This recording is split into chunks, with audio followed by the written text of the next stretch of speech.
Good evening, good evening.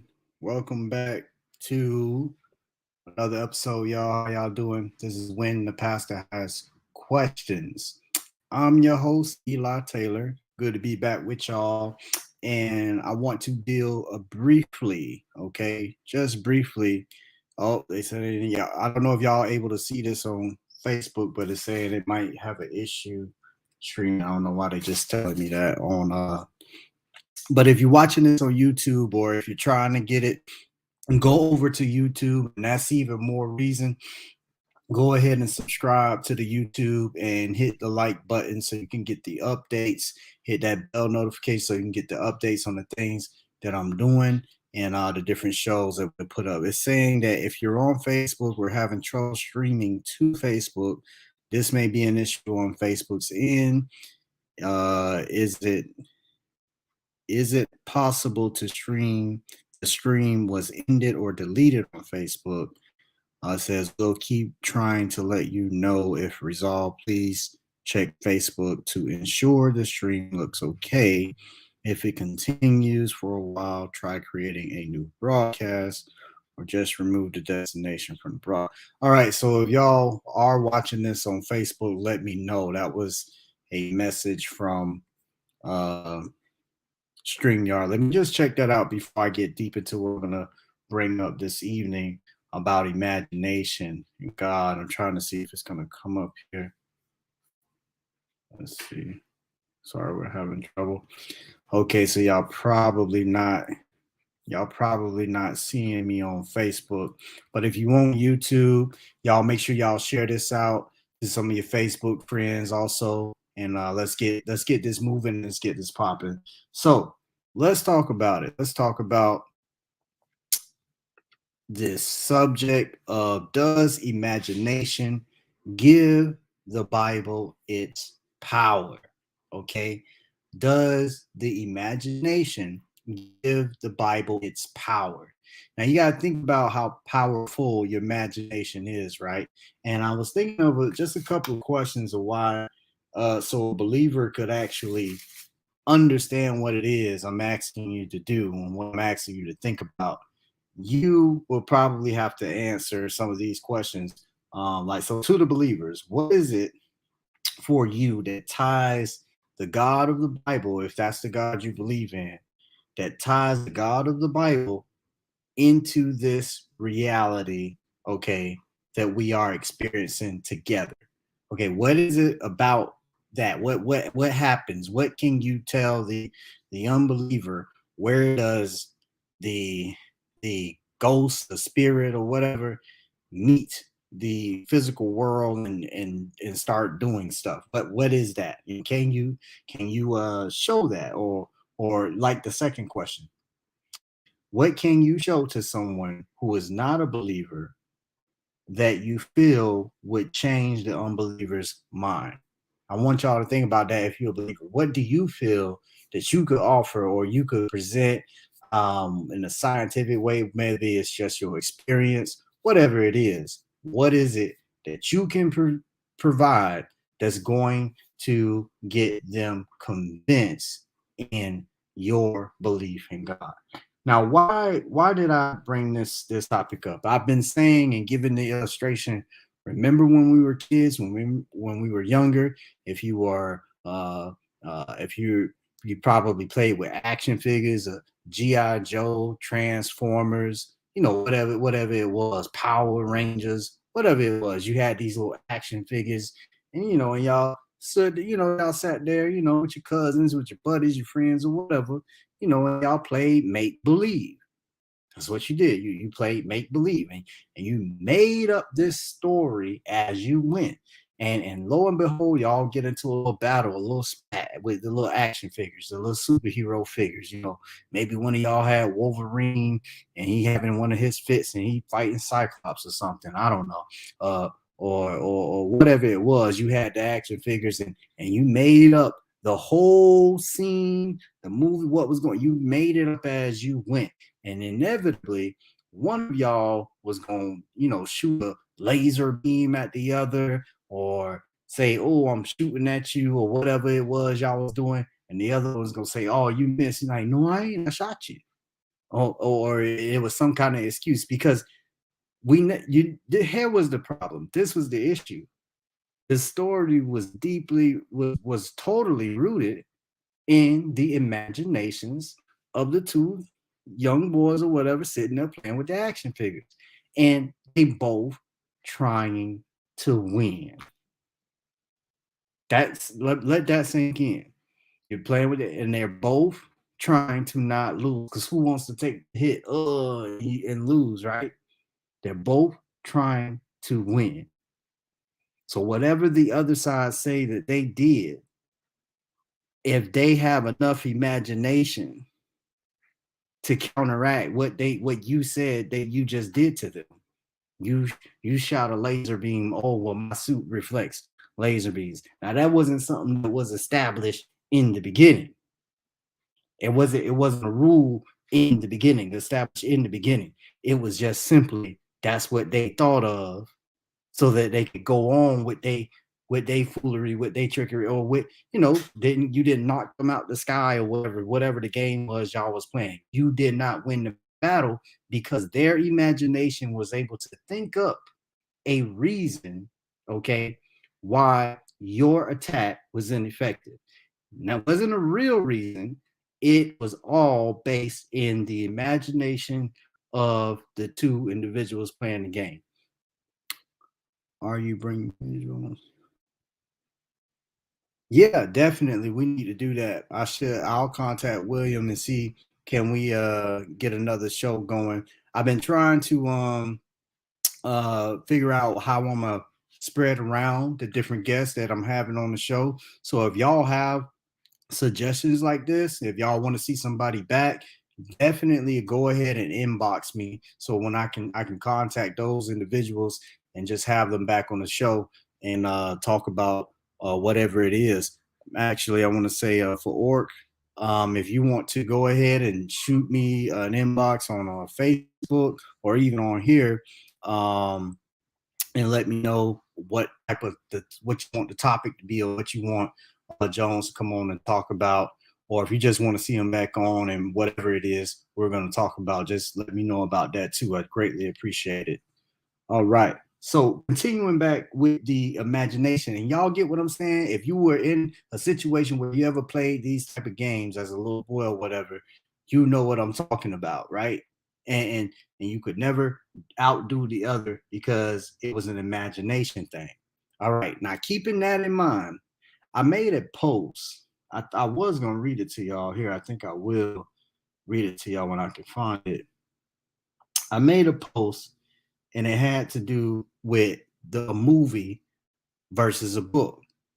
Okay. And many of y'all can relate if you're a reader, you read a story and then it's like, oh man, it was a good book, it was a good story. And then they come out with the movie, years later or whatever it is later, they got the movie version of the book. Okay, so you get all hyped up, you go to see the movie of the book that you read, and you come away, maybe you come most of the time, it seems like people come away disappointed. It did not meet their expectations. The pronunciation of maybe certain characters' names were different.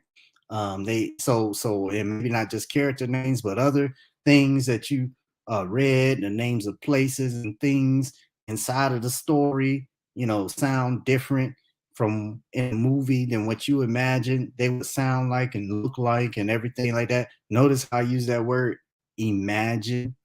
Okay. Imagine, why is this different when dealing with books? I think I should just read to y'all what I wrote. I said, I often hear people say the movie is never as good as the book. I have never mentioned this thought publicly until now, so I'm gonna say it to y'all. Books tell you what's going on in the story without providing the finer details like the colors of clothing on the characters, the quality of the grass in the field, or the frequency at which beads of sweat build up on the character's face. Unless the previous mentioned details are vital to the story being told, they will be left up to the reader. left up to the reader to fill all that in. How does the reader fill in information? Imagination. In other words, when we read that which is not supplied by the book, it is unconsciously supplied by the reader's imagination. When your imagination is in the mix, the cake made by someone else will never taste as good as the one you imagine. I think this is what causes us to feel let down and or disappointed when we see a movie based on a book we have read.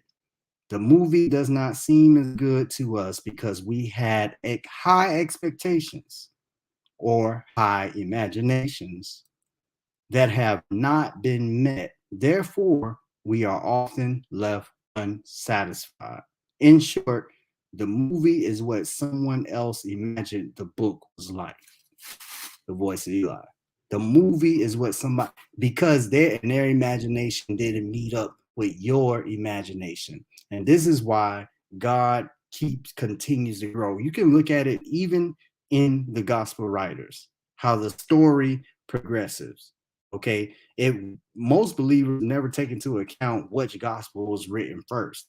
They're just there. Okay. They're just there and they come from God. That's how most uh lay members in the church look at it. They're just there. They never stop to think about, okay, well, Mark was actually the first gospel, and it says certain things about Jesus. Yeah, it has some high and mighty stuff in there, some miracle stuff in there. But then as you progress and you move on to Matthew, okay, and then Luke, and then John, he is the I am. It just his story, it grows, right? It gets bigger and bigger and bigger with the imagination, okay, of the people doing the writing of this story. The same thing happens in real life. You go, men, you go fishing, right? You go fishing and you caught that bass, and it was 15 inches long. You caught that bass, right? And then you tell the story a little later, and it was 18-inch bass, and before you know it, you're telling the story 15, 20 years later. Yeah, this big old 30-inch, fish and everything. And it started out so small because your imagination and your memory and they're mixing together. The imagination is a powerful thing. So let me go back to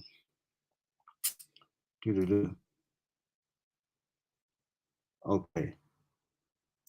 I don't want to read that because I'll save that for another show. So imagination, how about this? Consider this, y'all. Consider this thought. Somebody brought this up to me. I thought it was a really good thought. So imagination seems to be disappearing. Y'all think about how we used to play as kids. Though, you the 80s babies, maybe even the early 90s babies, late 70s, early 70s babies. Think about the imagination, that we had when we had to play outside or just be alone, playing with some Legos or something. The imagination that was there. And you see a generation that it seems like kind of getting away from that. I'm just giving my thoughts on this. They seem to be getting away from that, right? They don't have the same level of imagination. Now, something else that is happening is that they're also getting away from religion. Just something to think about. So imagination seems to be disappearing. And it got me thinking about that movie, The Never Ending Story. Y'all remember that? That movie was dealing with imagination going away. So could this be why we are seeing a decline in religion?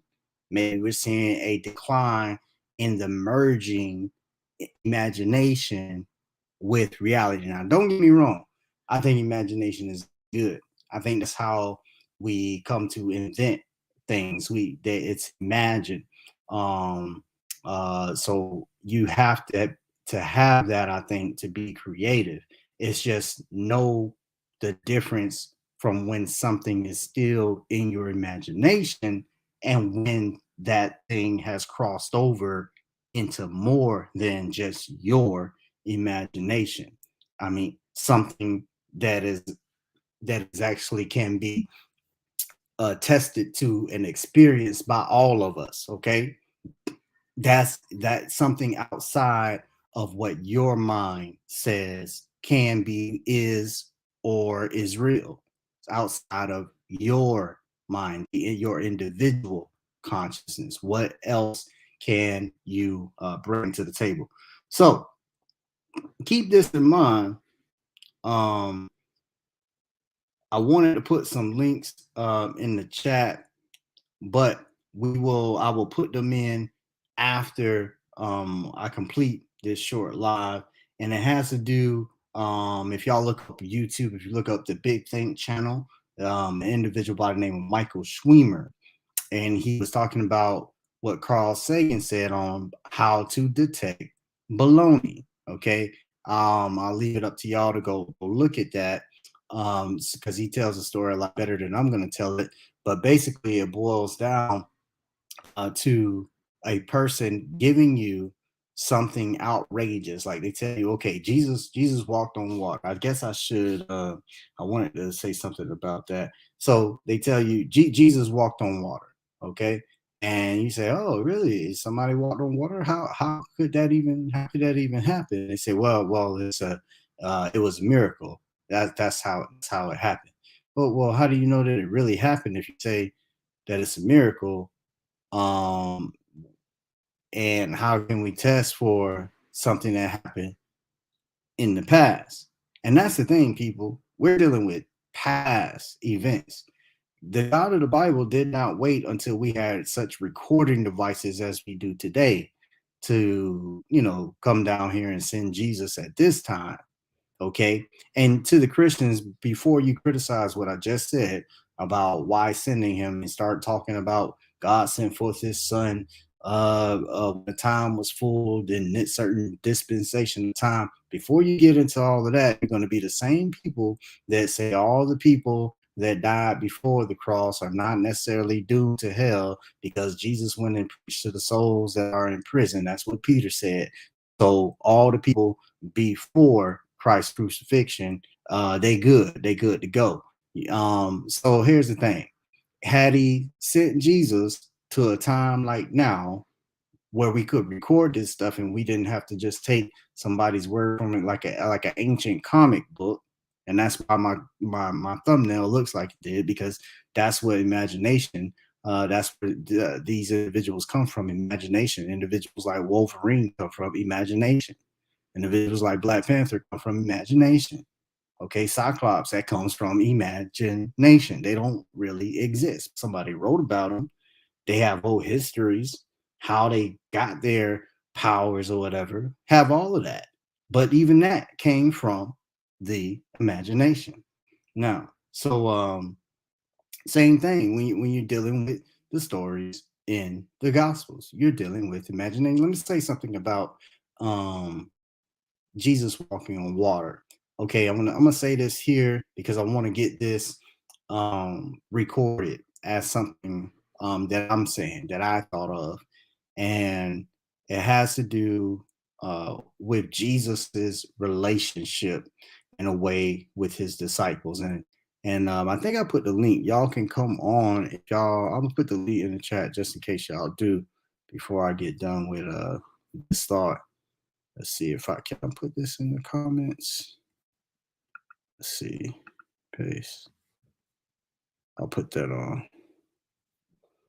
Okay, that's if y'all want to come on. I hate that Facebook didn't work because most of the audience is over there. But y'all remember to go like and subscribe to the YouTube channel, so and hit the bell so when I do go live or I'm about to go live, if even though you're subscribed, if you haven't hit the bell notification, go ahead and hit that bell notification. So when this right here happens, it'll let you know. If you are on Facebook, maybe you'll get a notification saying, "Hey, Eli is on live on YouTube." Because I'm gonna have to figure that out before we, after we get out of here. So back to what I was saying about Jesus um, and his relationship with the disciples. Now, think about what we are told, y'all, about this legendary figure, this Superman type figure.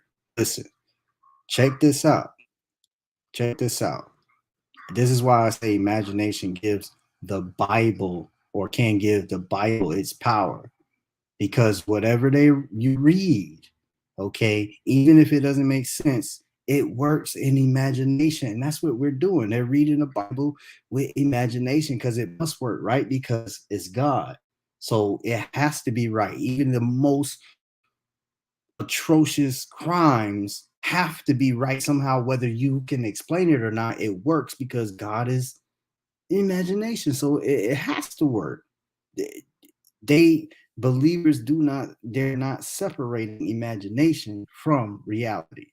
Okay, let me see if I can stay on track. This, because this is something I really wish we can get in here and talk about, and I'm gonna continue to talk about this because it is very very true from what I'm observing. All right. Getting back to Jesus, okay, and his relationship. These men supposedly did not know that Jesus was the Son of God, okay, until his resurrection. They did not know. Supposedly they did not know. But that is not the case. They did declare him to be the Son of God, okay, before the cross, okay, which means maybe they should have continued to have faith through the cross. But some will say, oh, well, that's what it calls them to lose faith. But I'm bringing out the point now. I want to say something about the relationship. What would you know about Jesus if you were walking and talking with him and learning from him every day, day in and day out for 3.5 years, supposedly? For 3.5 years, that's what you was doing. You was with Jesus every day in and day out for 3.5 years. What would you know about? What would he have to tell you? Or did he talk about himself? What are you getting at, Eli? Do y'all think that the 12 knew that Jesus was born of a woman who had never been touched by a man? Is that something that Peter, James, and John, the three most closest disciples, did they know that he was literally born without the intervention of man? Because I'm just saying, what about that? What about if they knew that? What about that would have would have made them doubt things that they saw and experienced with him? If they knew, okay, that his mother, he had been born of a virgin. Okay, so because and let me put some more perspective on this because Mark, who's written first, I don't think Mark gives much of nativity scene. I don't recall. I'm not looking it up right now, but I do know, of course, Matthew and Luke, they do. And then John has to make him he has to be God. He can't just be the Son of God, he has to be God. And so John starts off way before there's a virgin birth. In the beginning was the Word, and the Word was with God, and the Word was God. And the Word was made flesh and dwelt among us. I mean, John put bars down. So everybody would go and believe that Jesus Christ is not only the Son of God, he is God. So that's kind of the progression, and that also happens to be the last gospel written that is accepted in the Western canon. John's gospel, last one written. So keeping that in mind, why were these? I was talking with somebody on a post before about the disciples and what they believed about Jesus, and he called them dense. I mean, he said, well, these guys were pretty dense. They weren't too smart, basically, even though they saw all of these things. This man walked on water. And I want to say something specific about that particular, and it's not even a miracle done for somebody. Think about what that was. Jesus tells them, y'all go look at this in Mark, I think it's Matthew 14. Um, and start at about, let me see, Matthew 14 and start at about verse, let's see what verse y'all can start at.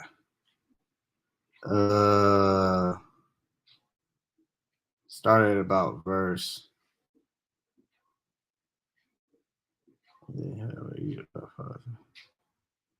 Ooh, I'm past it. Let's start about verse 23. And when he was set the multitudes away, went up into a high mountain, and we was in the ship. The ship was in the middle of the sea. And then so Jesus, they look out there and they see Jesus walking. Okay. Verse 25, it says, in the fourth watch, this is like 3 o'clock in the morning. Jesus, okay, Jesus on one side, just in case you don't know the story. They on one side, this would be like, you could be familiar with Lake Okeechobee, okay, because it's a huge lake in the middle of Florida, or maybe think about a Great Lake of Michigan or something. I don't know, something that you can go across to another side, to another part of the state or another state. So Jesus said, "Yeah, y'all get in the boat, y'all going on." Okay, so they going on. They in the middle of this body of water, about 3 o'clock in the morning. They trying to get to the other side. All of a sudden, they see Jesus, okay, walking on the water to them. Okay, so just so y'all understand what's happening, and then the disciples saw him walking on the sea. They were troubled, saying, "It is a spirit." And they cried out for fear. But straightway Jesus spake unto them, saying, "Be of good cheer, it is I. Be not afraid." Now watch this. So now they know Jesus is this man is walking on the water. Undoubtedly, they never seen this nobody do anything like this. They know where they are in the middle of the sea. This man is walking on water, right? This is what they see. Can you imagine seeing this? All right. And Peter answered him and said, "Lord, if it be thou, if it's you, Jesus, bid me to come on the water unto thee on the water. If it's you, allow me to, come out there. Let me do the same thing. Let me walk out there on the water to you." And he said, "Come." That's what Jesus said to Peter. Come. And when Peter would come down out of the ship, he walked on water to go to Jesus. Let that sink in. So technically, Jesus is not the only man to ever walk on water.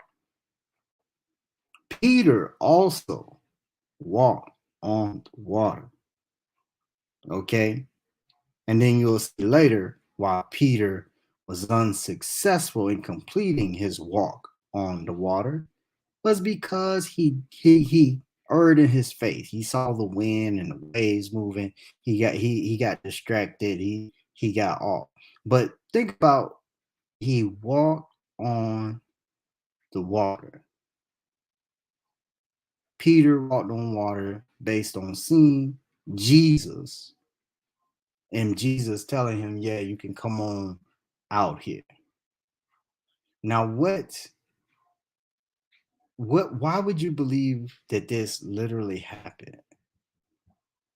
Because if you've been told that this book is the work of God, that everything in it that you can imagine about God, first of all, you've been told it's God and you believe that wholeheartedly.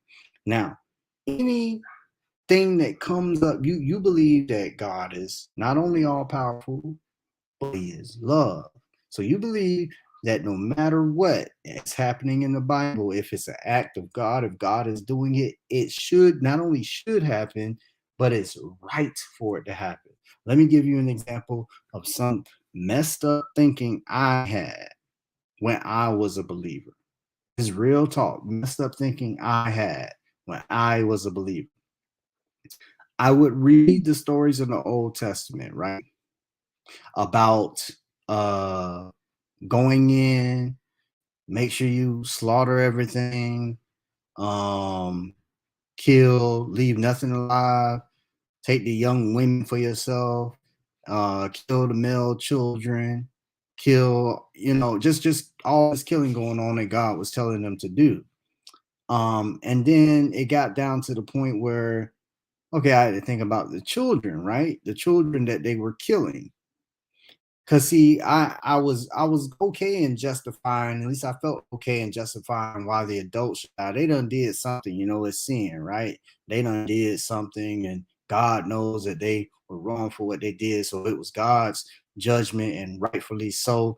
God is the one telling the Israelites to go over there and do this, so the Israelites are not guilty of any wrong, because God is commanding them to go. And right is right, not because right is right. Right is right because God says and determines what right is. This is how I was thinking, right?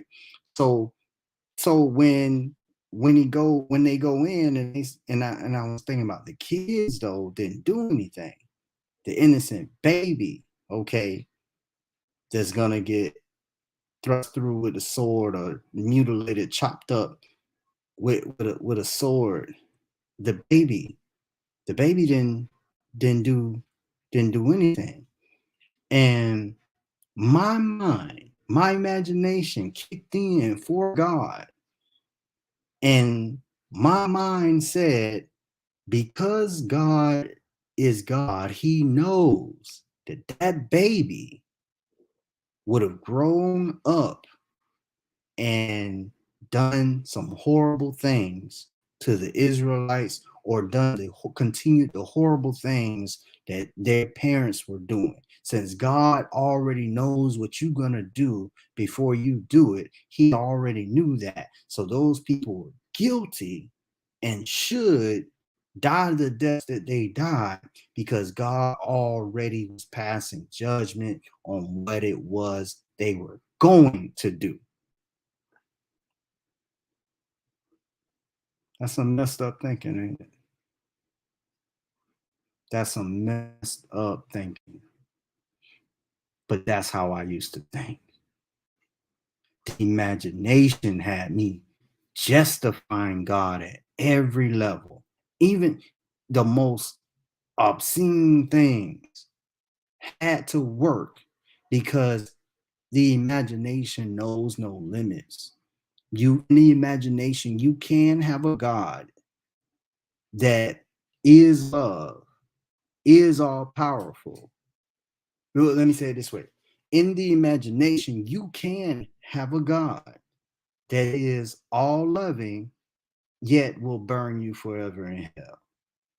In the imagination, you can have a God that is um, all powerful, but when you need him, he's never around or can't do it. Okay? In the imagination, you can have a God that gives three answers to prayer: yes, no, and not yet. Okay? In the imagination, okay, you can have a God that no matter what you've done, and I need to do a show on the Jeffrey Dahmer thing. By the way, when I'm talking to y'all, I'm talking about churches of Christ and stuff like that. That's Jeffrey Dahmer became a member of the churches of Christ. Churches of Christ have to admit or have to say, and I'm not a heaven or hell person, but Churches of Christ, that's Brother Dahmer. And y'all gotta admit, Brother Dahmer, I think they killed, as far as you know, hey, Jeffrey went to heaven. As far as the Church of Christ is concerned, Jeffrey went to heaven. Now, I'm not saying here or otherwise, or trying to pass judgment. I'm just saying let that sink in. And for some other things, the other things, what I'm talking about is that you have a belief that has merged with your imagination. And no matter what comes up that's contradictory for some of you cannot undo the lines. Okay, this is what you were supposed to do to have your God consciousness, or Remember when so-called God separated the darkness from the light, and then the dark he called night, and the light he called day. He separated them. That's what y'all got to do. You got to separate your imagination from reality. Have your imagination, know the difference. When you don't know the difference, you are lost. And when you don't know the difference between imagination and reality, it's like a dream. And when you like a dream, that means you sleep. So that's why I'm here as the voice of Eli, to wake y'all up. Truth is my only religion. Peace.